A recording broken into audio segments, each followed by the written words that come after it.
Saludos, aquí en la segunda parte de nuestra lección número 62. Estábamos viendo un ejemplo de cómo transformar una fracción compleja que nos daban en una fracción simple por los dos métodos. En la primera parte de esta lección ya vimos cómo lo hacíamos mediante el método 1. Vamos al método 2. Recuerde que en el método 2 se requiere que usted simplifique por separado el numerador de la fracción compleja y el denominador de la fracción compleja, y después, una vez los tenga simplificados, entonces efectúe la división del numerador así simplificado entre el denominador así simplificado.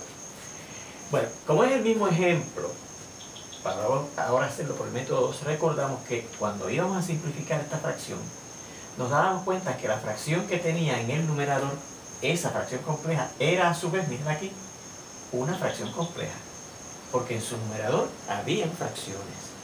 Por lo tanto, dijimos que lo primero que hacíamos era simplificar esa fracción compleja que estaba en el numerador de esa fracción compleja. Ahora, como es el método 2, que recuerde que lo que requiere es que usted simplifique el numerador y el denominador de la fracción compleja dada por separado, pues vamos a empezar. Miren, arriba en esta fracción compleja me piden que yo reste dos fracciones. Esta es una fracción común y este es un mixto. Pues lo primero que hacemos arriba es cambiar este mixto a fracción impropia. Recuerde que vimos que es 8 por 3, 24 y 1, 25 octavos. Abajo, fíjense que hay una resta indicada. Y eso quiere decir 2 más negativo 8. Y como estamos sumando un positivo y un negativo, y el 8 es de mayor valor absoluto y tiene signo negativo, el resultado, mire, va a ser negativo. Y necesitamos 8 menos 2, 6. Así que ya simplificamos lo de abajo. Y estamos empezando a simplificar el numerador de esta fracción compleja que está aquí. El resto de la fracción, fíjense que se copia exactamente igual. Ahora, continuamos con la simplificación de esta fracción compleja. Fíjense que el resto de la fracción está exactamente igual, excepto que aquí, bueno, ya abajo simplificamos, ¿verdad? Nos dio negativo 6. Y arriba tenemos que efectuar esta resta de fracciones. Y como la resta de fracciones requiere que las fracciones sean homogéneas, pues vamos a buscar el mínimo denominador común entre el 2 y el 8, que recuerde que es el mínimo común múltiplo entre esos dos números. Como da la casualidad que el 2 es factor del 8, pues hay un teorema que nos dice que cuando usted va a buscar el mínimo común múltiplo entre dos números y uno de ellos es factor del otro, el otro es el mínimo común múltiplo. Por eso es que el 8 aquí automáticamente va a ser el mínimo común múltiplo y el denominador común que necesitamos. Fíjense que entonces, por esa razón, no aplicamos el método ese de factorizar los denominadores, tomar todos los factores primos que aparecen, las potencias más altas, etc. Porque como tiene esa condición de que el 2 es factor del 8, pues el 8 es el mínimo común múltiplo entre ellos dos. Bien, repetimos, fíjense que el resto de la fracción está exactamente igual, excepto que ya que conseguimos que el denominador común que necesitamos es 8, pues transformamos estas fracciones para que tengan ese denominador común. Como la segunda ya tiene, mire, ese denominador común no cambia, ¿verdad?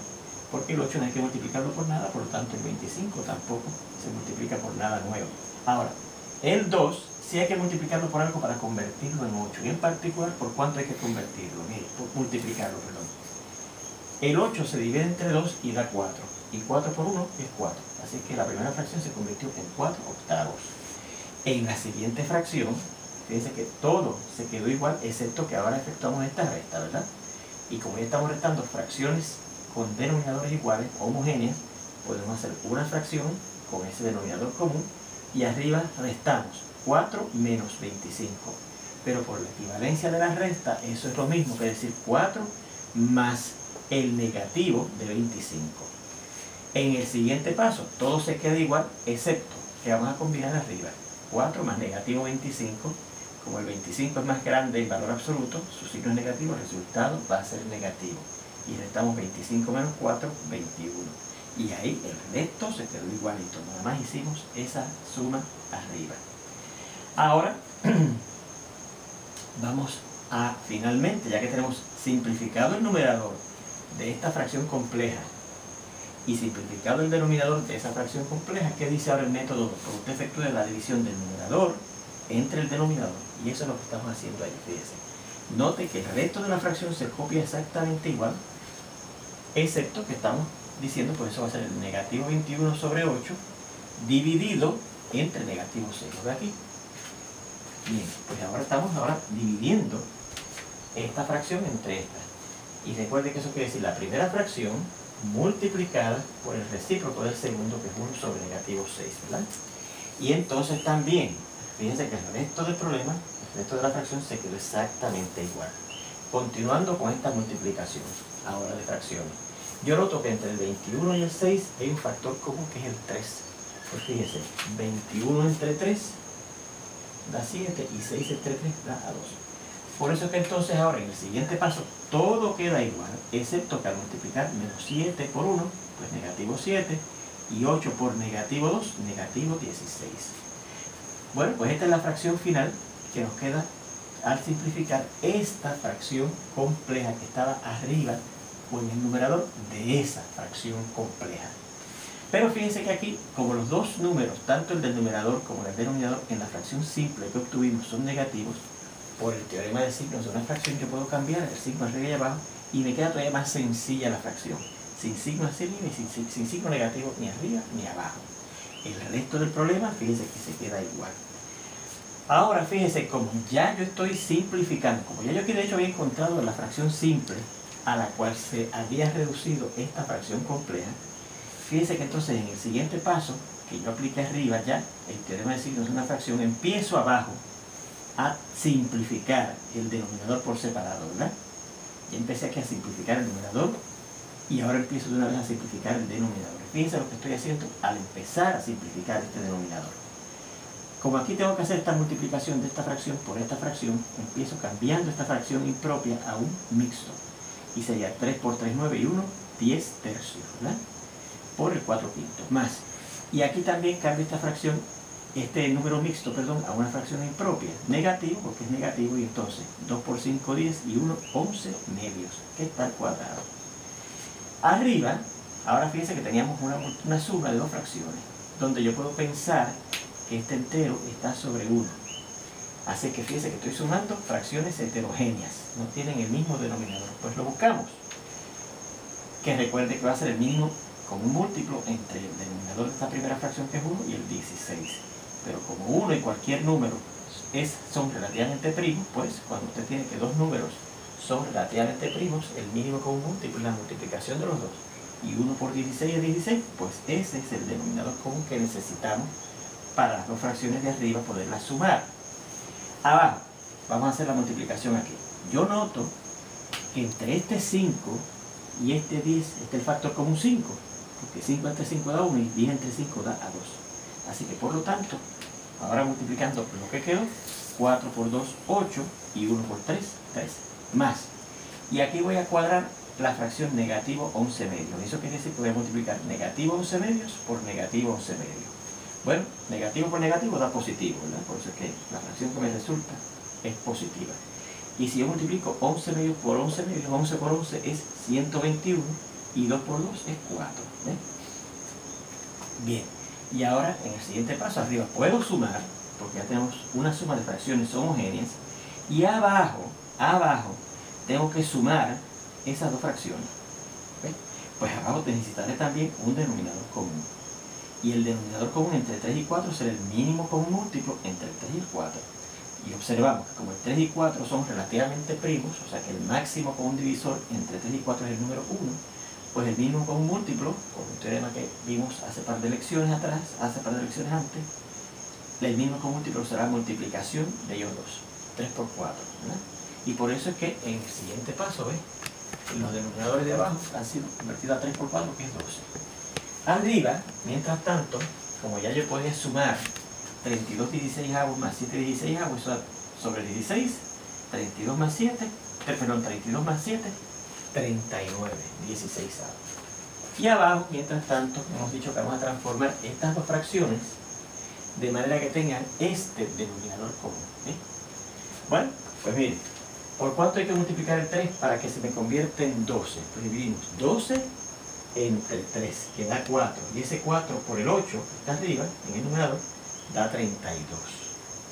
Y en la segunda fracción, ¿por cuánto hay que multiplicar este 4 para que dé este 12? Pues 12 entre 4 a 3, y 3 por 121 da 363. Y ahora en el siguiente paso ya puedo sumar esas dos fracciones porque son homogéneas, tienen el mismo denominador. ¿Ves?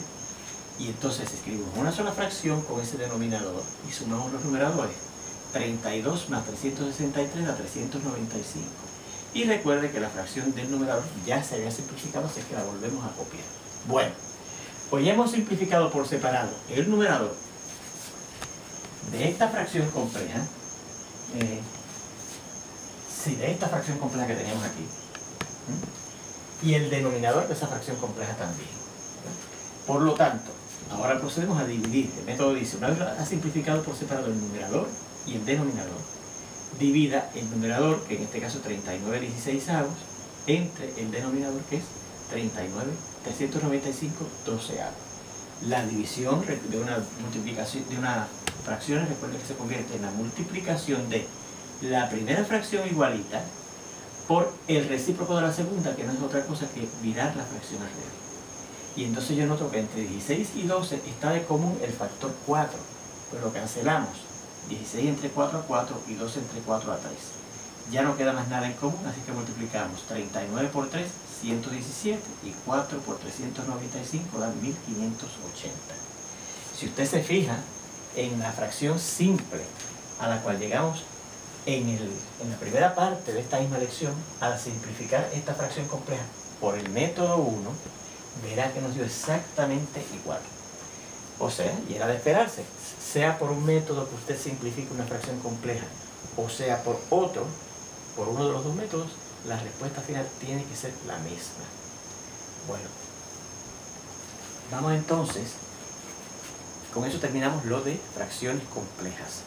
Vamos a ver ahora el orden en Q, el orden en los números racionales. Vamos a empezar a ver eso ahora.